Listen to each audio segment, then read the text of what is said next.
कि राहुल गांधी लगातार सरकार से सवाल पूछ रहे हैं। आज भी राहुल गांधी ने ट्वीट करके सरकार से 3 सवाल पूछे।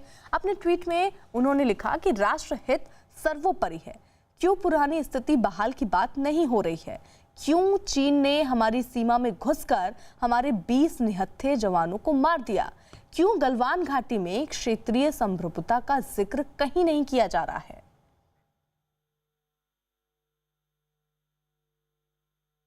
और इसी बीच बड़ी खबर आ रही है लद्दाख से। एलएसी पर चीन की सेना के जमावड़े से जुड़ी बड़ी खबर। सूत्रों के हवाले से खबर आ रही है कि चीन की सेना अभी तक फिंगर 4 के इलाके में मौजूद है। एलएसी पर पेंगोंग लेक पर भारत और चीन के बीच विवाद चल रहा है। सूत्र ये भी बता रहे हैं कि चीन की सेना ने अभी पीछे हटना नहीं शुरू किया। इससे पहले दोनों देशों में गलवान, गोगरा और हॉट स्प्रिंग इलाके में पीछे हटने पर सहमति हुई थी। लेकिन अब जो जानकारी मिल रही है कि फिंगर 4 के इलाके में ही अभी चीनी सेना मौजूद है और अभी फिलहाल ये कहा जा रहा है कि एलएसी पर पेंगोंग लेक पर भारत और चीन के बीच जो विवाद चल रहा था उसके हिसाब से अभी खबरें आ रही थी कि चीनी सेना पीछे हटी है, लेकिन सेना ने अभी पीछे हटना शुरू नहीं किया। इससे पहले दोनों देशों में गलवान, गोगरा और हॉट स्प्रिंग इलाके में पीछे हटने पर सहमति हुई थी। 3 बार कोर कमांडर स्तर की बातचीत हो चुकी है और उसमें यह सहमति बन रही थी कि स्टेप बाय स्टेप पीछे हटने की कोशिश होगी। लेकिन फिलहाल जो जानकारी कि फिंगर 4 पर ही चीनी सैनिक इस वक्त मौजूद है। संदीप बोल हमारे साथ हमारे सहयोगी इस वक्त जुड़े हुए हैं। संदीप, यानी फिंगर 4 से अभी तक चीनी सैनिक हटे नहीं है?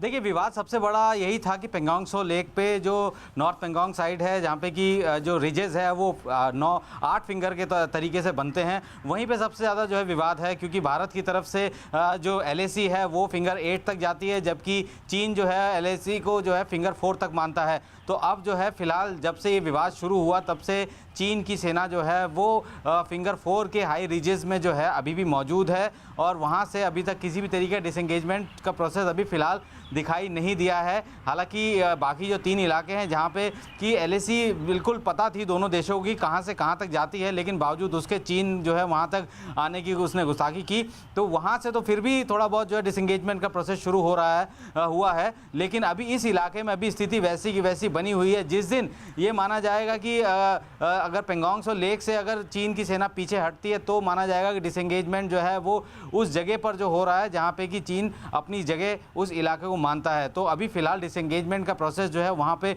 शुरू नहीं हुआ, जो कि सूत्र बता रहे हैं कि चीन की सेना अब भी वहीं पर ही डटी हुई है जहाँ पे कि पहले डटी हुई थी। तो ऐसे में संदीप, ये सवाल उठता है कि जो बातचीत हो रही है, क्योंकि 3 बार कोर कमांडर स्तर की बातचीत हो चुकी है और इसी बात पर बार बार सहमति बनाने की कोशिश हो रही है कि चीन जो है वो पीछे हटेगा, लेकिन इसका क्या मतलब माना जाए कि चीन वहीं डटा हुआ है, पीछे हटने को तैयार नहीं है? कई जगहों पर यह कहा जा रहा है कि उसके तंबू, उसके टेंट अभी भी मौजूद है।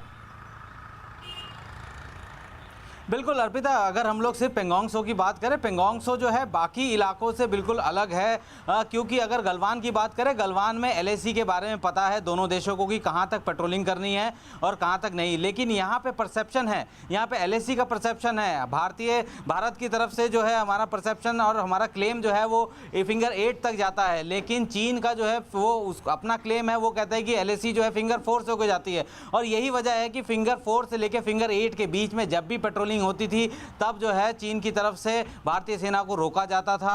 चीन की, क्योंकि वहां पे जो है सड़क बना रखी है चीन ने पूरी तरीके से। जब करगिल का युद्ध हुआ था उस दौरान जो है चीन ने उस पूरे इलाके में सड़क निर्माण किया था। हम लोग वहां पेट्रोलिंग जो है पैदल करते हैं। चीन जो है जब भी देखता है अपने ऑब्जर्वेशन पोस्ट से कि भारतीय सेना जो है वो पेट्रोलिंग पे है तो वो गाड़ी से तुरंत वहां आके जो है उनको रोकता है, ड्रिल जो है वो दिखाता है। तो अभी फिलहाल वही सबसे बड़ा पेचीदा इलाका है पेंगोंग सो, और वहां से चीन की सेना को वापस जाना बहुत जरूरी है।